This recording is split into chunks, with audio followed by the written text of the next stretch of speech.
we'll start over. Lee Palmer with Sacred Hoops here today. We want to thank Coach Matt Wilber for joining us in this downtime. I'm sure the boys are keeping you busy and gives you a little break here from having to do elementary school homework. Yeah. We're like everybody else, man. Stuck at home, trying to figure out what we're supposed to be doing. Our kids are busy, doing a lot of work. I'm not the teacher; I'm the principal. So the teacher is the one that has got boots on the ground doing all this stuff.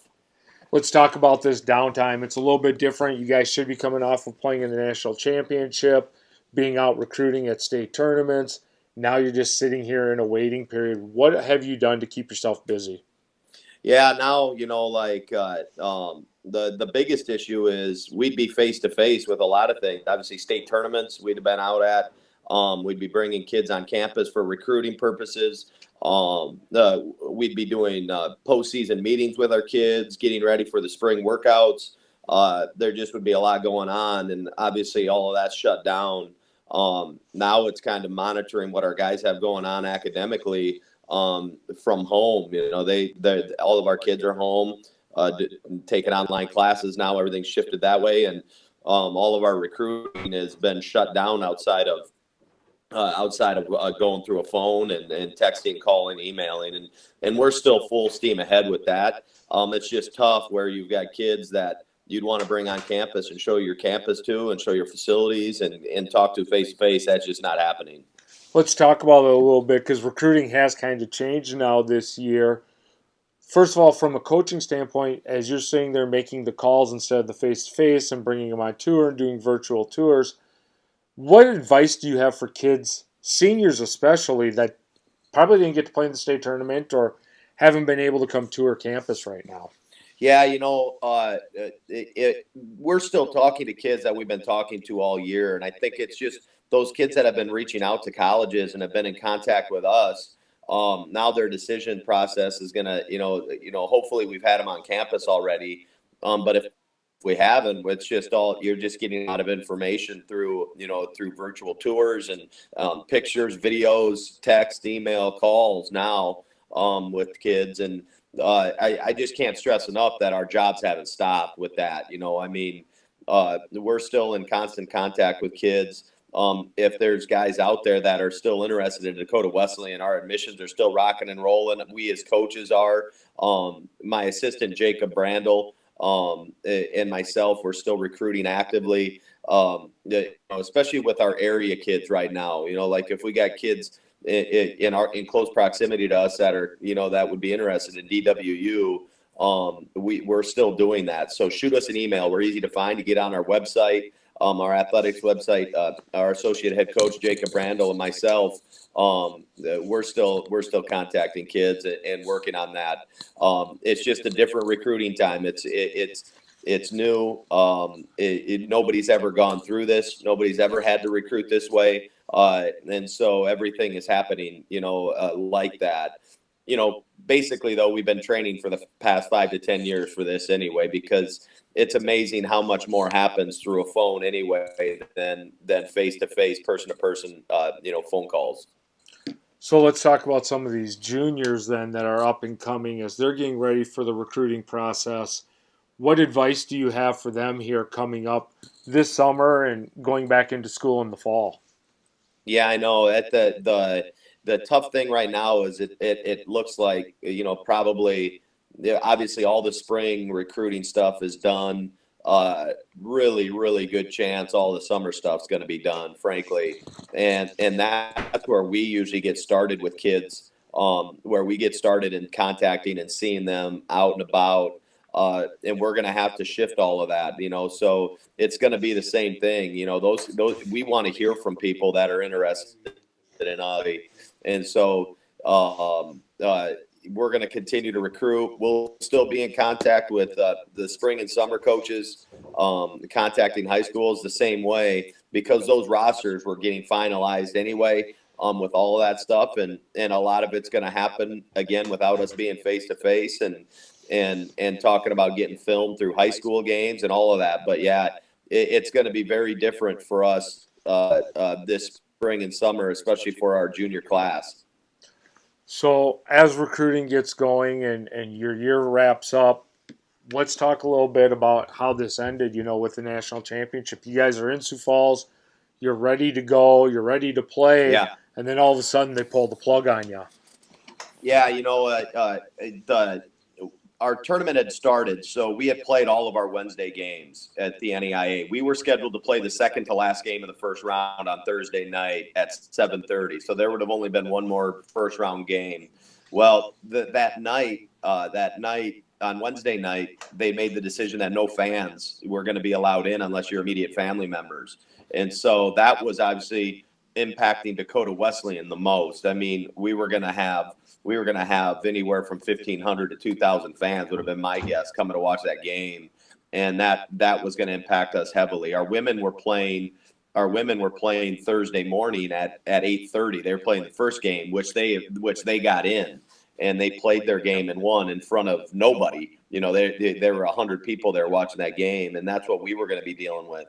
Well, we had a later breakfast. We went to breakfast, and while we're at breakfast on Twitter and on social media, you're getting notifications that all the national tournaments, the Big 10, the Big 12, they're pulling kids off the court while they're in jerseys. And so it was like, oh boy, so we're going to, like my thoughts are the NEIA tournament that's hosted by a hospital is going to continue to play. Like that ain't happening. So we were getting back to the hotel about 11 a.m. and by noon we were canceled.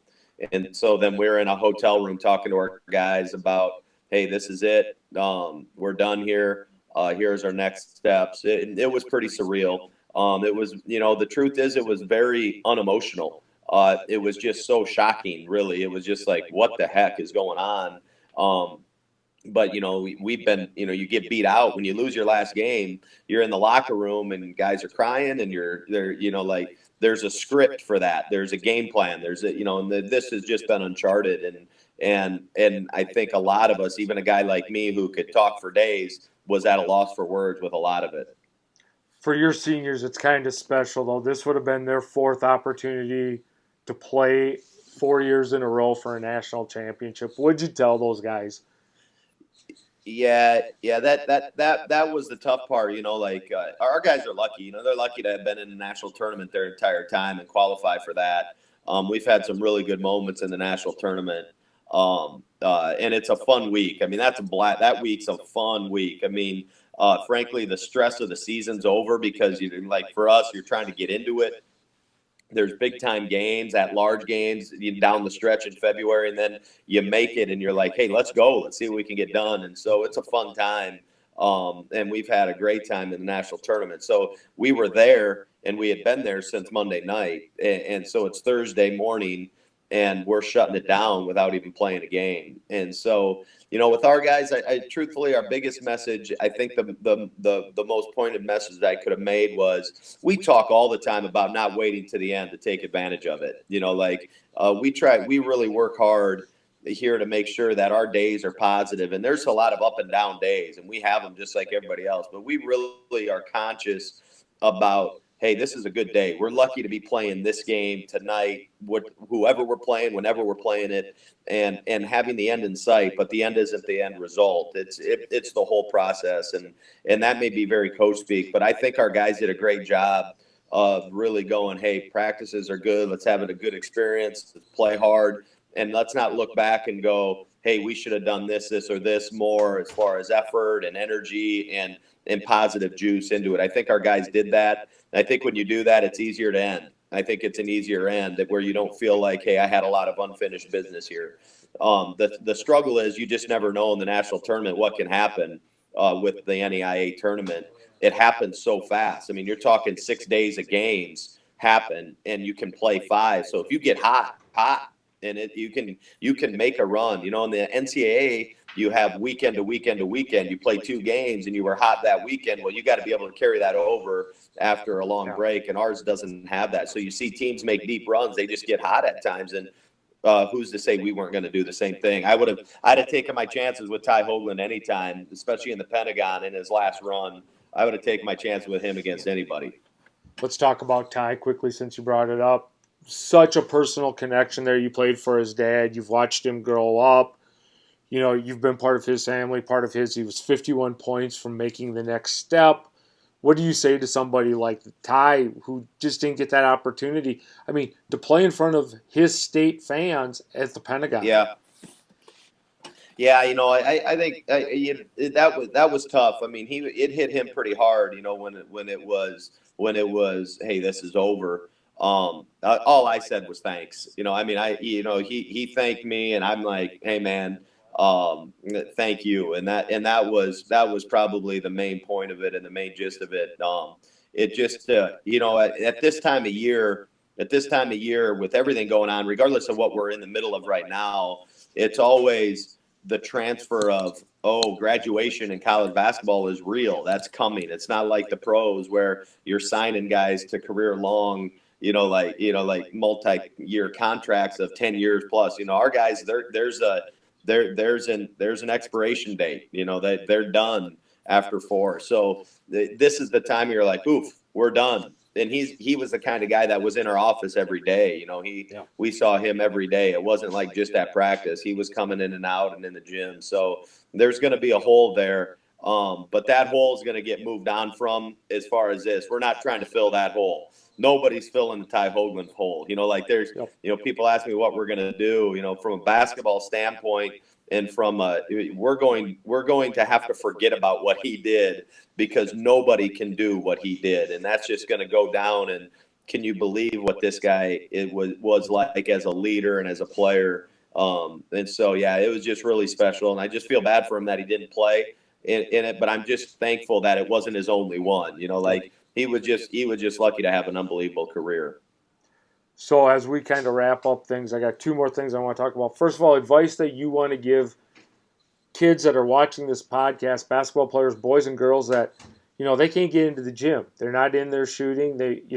It's not great weather outside, but they're probably not outside. Advice that you have for them right now as they're sitting around waiting and chomping at the bit. Yeah, I think there's always things you can be doing. There's always things you can be doing. But my first thing with all of with these kids, is we need to prioritize this a little bit. You need to make sure that your academics. This is a tough time academically for kids. I would have been a terrible online student. I just would have been a terrible online student where it was on me with my schedule. You got a lot of kids that are used to a routine of school.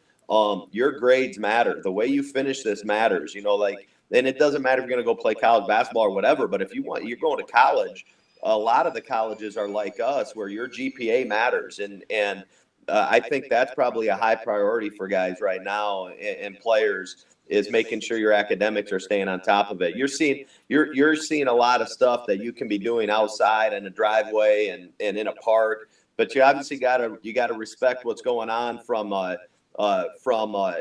rules and regulations of us taking care of this with this virus going on, that people aren't getting into bigger issues. So there's time for basketball. There will be time, but basketball will always be this way. It's what you do with a ball in your hands by yourself, regardless of where you're at. That is going to be the number one predictor of how good you are. Not the organized stuff. And I ran an organized basketball program where we were reliant financially on kids signing up into our program, and it still is always about.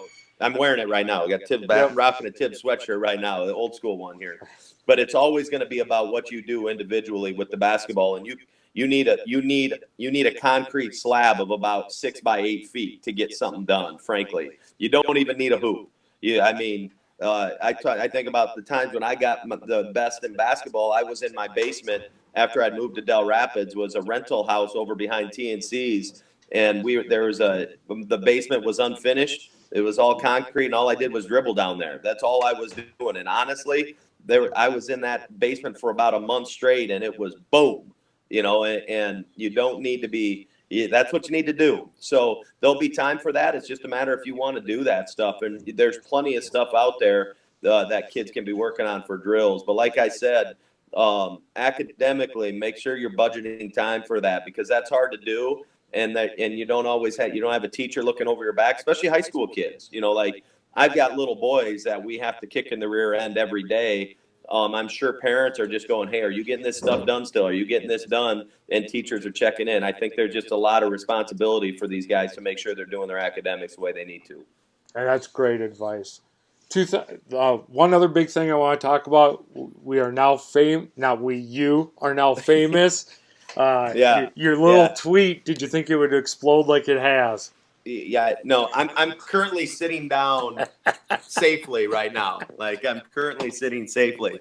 Uh, well, first of all, when it happened about the second possession of the game, and I don't know what the heck was going on. I mean, I was sitting fine next to my assistant, and I stood up and slid down a spot, and went back to sit down and the chair wasn't there. And then when I went down, I was like, the game was going on. So, I mean, I immediately started laughing and a small percentage of people in the gym saw what happened. And it was a lot of my former players were in our student section and they were going nuts, especially when they saw I was okay. But I had to laugh for a second. Then it was right back into the game because it was so early on. But then it was, okay, was that caught on film? Which it clearly was. It couldn't have been more clear. And my assistant cut it, and I was just like, well, I'm going to get out in front of this, and I'll post something and just own this right away. And it just took off. It was stupid how fast it went. Like within a half hour, I saw, like Rex Chapman, when he retweeted that thing, I was like, oh boy. And then, within a couple of hours, it was on Barstool Sports, and I was getting DM'd by SportsCenter, and nothing like. I've said to a bunch of my friends, I'm like, you guys have not always known I'm an idiot, and luckily I was able to share that with the world. The fact that what most people know. Well, I want to thank you for joining us today. I want to make a personal thank you. You brought up Tibbs. My son was part of that original group that started to come through there, and what you guys did to start that in the Sioux Falls area, I can't thank you enough, especially for the time that you put in when he was younger, and even now today. We don't get this chance very often. When we see each other, we're in a gym and you're either recruiting or I'm broadcasting, and we actually get to sit down and talk. It's usually baseball season when we get this opportunity. So, no doubt. Well, it's